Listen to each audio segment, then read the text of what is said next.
শুরুতে জানিয়ে দেব, গাজামুখী নৌবহরে ড্রোন হামলা, সুরক্ষায় যুদ্ধ জাহাজ পাঠাচ্ছে ইতালি ও স্পেন।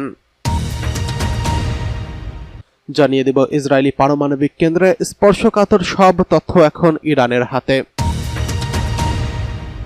এরপরে জানিয়ে দেব, রণতরীতে চীনের নতুন প্রযুক্তি দেখে ভয়ে কাঁপছে যুক্তরাষ্ট্র। সর্বশেষ জানিয়ে দেব, বিশ্ব নেতাদের আহ্বান কানে তুলছে না ইসরায়েল, গাজায় আরও নিহত 85 জন। এতক্ষণ শুনছিলেন সংবাদ শিরোনাম, এবারে বিস্তারিত। গাজামুখী নৌবহরে ড্রোন হামলা, সুরক্ষায় যুদ্ধ জাহাজ পাঠাচ্ছে ইতালি এবং স্পেন। মানবিক সাহায্য নিয়ে গাজার দিকে ছুটে যাচ্ছে সমুদ্র নৌবহর। বরাবরই সেই বহরের উপর ড্রোন হামলার মতো ঘটনা ঘটেছে। জাহাজগুলো নিরাপত্তা নিশ্চিত করতে এবার ইতালি ও স্পেন নৌবাহিনী পাঠাচ্ছে। গ্লোবাল সমুদ্র ফ্লোটিলা প্রায় 50টি বেসামরিক জাহাজ নিয়ে এগোচ্ছিল।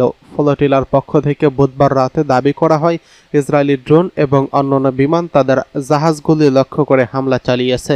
জাহাজগুলোতে থাকা যাত্রীরা জানিয়েছেন, নিচু দিয়ে উড়ে আসা ড্রোনগুলি তাদের নৌকাগুলির কাছাকাছি এবং উপরে ফ্ল্যাশব্যাংয়ের মতো বিস্ফোরক এবং অন্যান্য অশনাক্ত বস্তু ফেলেছে।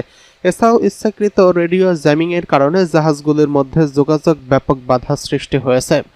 হামলার খবর সামনে আসতে স্পেনের প্রধানমন্ত্রী পেদ্রো সানচেজ জানিয়েছেন, তার দেশে নৌবাহিনীর সঙ্গে যোগ দিয়ে ফ্লোটিলাকে সুরক্ষা দিতে যুদ্ধ জাহাজ পাঠাবে। বুধবার নিউ ইয়র্কে জাতিসংঘের সাধারণ পরিষদে যোগ দিয়ে তিনি সাংবাদিকদের বলেন, আন্তর্জাতিক আইন অবশ্যই মানতে হবে এবং এই সাহায্য মিশনে অংশ নেওয়া 45টি দেশের নাগরিকদের ভূমধ্যসাগরে নিরাপদে চলাচলের পূর্ণ অধিকার রয়েছে। পেদ্রো সানচেজ বলেন, স্পেন সরকার দাবি জানাচ্ছে যে আন্তর্জাতিক আইন মেনে চলা হোক এবং স্পেনের নাগরিকদের নিরাপদে ভূমধ্যসাগর পাড়ি দেওয়ার অধিকারকে সম্মান করা হোক। তিনি আরও বলেছেন, আগামীকাল বৃহস্পতিবার আমরা কার্টাহেনা থেকে একটি নৌজাহাজ পাঠাবো যার কাছে ফ্লোটিলাকে সাহায্য করার বা উদ্ধার অভিযান পরিচালনা করার জন্য প্রয়োজনীয় সরঞ্জাম থাকবে। এদিকে ইতালির নৌবাহিনী জানিয়েছে যে তারা ফ্লোটিলার যে কোনো সম্ভাব্য উদ্ধার অভিযানের সহায়তার জন্য একটি ফ্রিগেট পাঠাচ্ছে। প্রতিরক্ষামন্ত্রী গুইডো ক্রেসোটো এই রাতের হামলার তীব্র নিন্দা জানিয়েছেন। ফ্লোটিলায় ইতালির বামপন্থী বিরোধী দলের 2 জন আইন প্রণেতাও রয়েছেন। ইতালির পররাষ্ট্রমন্ত্রী অ্যান্তোনিও তাজানি বিষয়টিকে গুরুত্ব আরোপ করে বলেন, ফ্লোটিলায় মানবাধিকার কর্মী, আইনজীবী এবং সাংবাদিক, সুইডিশ জলবায়ু প্রচারক গ্রেটা থুনবার্গের পাশাপাশি ইতালির নাগরিক আইন প্রণেতা এবং ইউরোপীয় পার্লামেন্টের সদস্যরা রয়েছেন। ইতালির পররাষ্ট্র মন্ত্রণালয় এক বিবৃতিতে জানিয়েছেন, নাগরিকদের নিরাপত্তা নিশ্চিত করতে তারা ইতোমধ্যে ইসরায়েলি কর্তৃপক্ষকে জানিয়েছিল যে তাদের যে কোনো অভিযান আন্তর্জাতিক আইন এবং সম্পূর্ণ সতর্কতার নীতি মেনে পরিচালিত হতে হবে। এদিকে ইসরায়েলি পারমাণবিক কেন্দ্রের স্পর্শকাতর তথ্য ইরানের হাতে। ইরানের গোয়েন্দা মন্ত্রণালয় সম্প্রতি ইসরায়েলের পারমাণবিক কেন্দ্র এবং বিজ্ঞানীদের সম্পর্কে চাঞ্চল্যকর তথ্য দিয়েছে। তেহরান কৌশলগত ও স্পর্শকাতর তথ্য ও নথি সংগ্রহ করার দাবি করেছে। ইরানের গোয়েন্দা মন্ত্রী জানিয়েছেন, এই তথ্য শ্রেণীবদ্ধ অর্থাৎ ক্লাসিফাইড। গত রাতে ইরানের জাতীয় টিভিতে এক বিশেষ অনুষ্ঠান সম্প্রচার করা হয়। সেখানে দেখানো হয়, ইরানের গোয়েন্দা বাহিনী কয়েক মাস আগে অর্থাৎ গত জুন মাসে ইসরায়েলের কৌশলগত এবং স্পর্শকাতর পারমাণবিক কেন্দ্র এবং বিজ্ঞানীদের এই গোপনীয় ডাটা ও নথি সংগ্রহ করেছিল। ইরানের জাতীয় টিভি জুন মাসের একটি রিপোর্ট অনুযায়ী অপারেশনটি আরও আগেই সম্পন্ন হলেও বিপুল নথির পরিমাণ এবং সম্পন্ন চালানটি নিরাপদে দেশের অভ্যন্তরে স্থানান্তরের প্রয়োজনীয়তার কাছে খবরটি প্রকাশ করা থেকে বিরত থাকা হয়েছিল। রিপোর্ট অনুসারে এই ডেটা ভান্ডার একটি গোপন অভিযানের মাধ্যমে উদ্ধার করা হয়েছে, যার মধ্যে রয়েছে নথি, ছবি এবং ভিডিও। গতকাল রাতে ইরানের জাতীয় টিভিতে কথা বলার সময় গোয়েন্দা মন্ত্রী ইসমাইল খতিব বলেন, পূর্বে প্রত্যাশিত ডেটাবেস নথিগুলো সফল স্থানান্তর ছিল গোয়েন্দা এবং অপারেশনাল কার্যক্রমের প্রথম অগ্রাধিকার। খতিব আরও জানিয়েছেন, এই গুপ্তধন ভাণ্ডারের দখলদার ইসরায়েল সরকারের সম্পর্কিত লক্ষ লক্ষ পৃষ্ঠার বৈচিত্র্যময় এবং মূল্যবান তথ্য রয়েছে। এই নথিগুলোর মধ্যে রয়েছে ইসরায়েলের বর্তমান এবং পূর্ববর্তী অস্ত্র প্রকল্প, পুরাতন পারমাণবিক অস্ত্রের মান উন্নয়ন এবং পুনঃপ্রক্রিয়াজাতকরণের প্রকল্প, যুক্তরাষ্ট্র এবং কিছু ইউরোপীয় দেশের সাথে তাদের যৌথ প্রকল্পের তথ্য, সেই সঙ্গে পারমাণবিক অস্ত্রের সাথে জড়িত প্রশাসনিক কাঠামো এবং ব্যক্তিদের সম্পূর্ণ তথ্য। মন্ত্রী আরও উল্লেখ করেছেন, নথিগুলোতে আমেরিকান এবং ইউরোপীয় বিজ্ঞানী সহ অমাণবিক অস্ত্র প্রকল্পের গবেষক, বিজ্ঞানী এবং ঊর্ধ্বতন পরিচালকদের নাম রয়েছে। তাদের স্থাপনা, কোম্পানি এবং সমস্ত সহযোগীদের ঠিকানাও রয়েছে। মন্ত্রী জানান ১৮৯ জন ইসরায়েলি পারমাণবিক এবং সামরিক বিশেষজ্ঞদের চিহ্নিত করা হয়েছে। তারা আরও বলেছেন ১২ দিনের যুদ্ধ অর্থাৎ জুন মাসের যুদ্ধে স্পর্শকাতর সামরিক স্থাপনাগুলিকে ক্ষেপণাস্ত্র ইউনিট লক্ষ্যবস্তু করা হয়েছিল। গোয়েন্দামন্ত্রী খাতিব দাবি করেন অর্থের জন্য লোভ এবং সরকারের দুর্নীতিবাজ ও অপরাধী প্রধানমন্ত্রীর প্রতি চরম ঘৃণার মতো দুটি উপাদানের কারণে ইসরায়েলের পারমাণবিক সংস্থা এবং সামরিক প্রতিষ্ঠান ও সাধারণ নাগরিকেরা ইরানের গোয়েন্দা মন্ত্রণালয়ের সাথে যোগাযোগ ও সহযোগিতা করছে। তিনি বলেন, আমি এখন এই দুর্নীতিবাজ ব্যক্তিকে বলেছি যে ইরানের পানির সমস্যা নিয়ে মাথা ঘামানোর পরিবর্তে তার নিজের কর্মচারীদের জীবন জীবিকা নিয়ে চিন্তা করা উচিত, যারা রোজগারের তাগিদে আমাদের সাথে সহযোগিতা করেছিল এবং এখনও করে চলেছে। এদিকে নতুন রণতরীতে চীনের নতুন প্রযুক্তি দেখে বিস্মিত যুক্তরাষ্ট্র।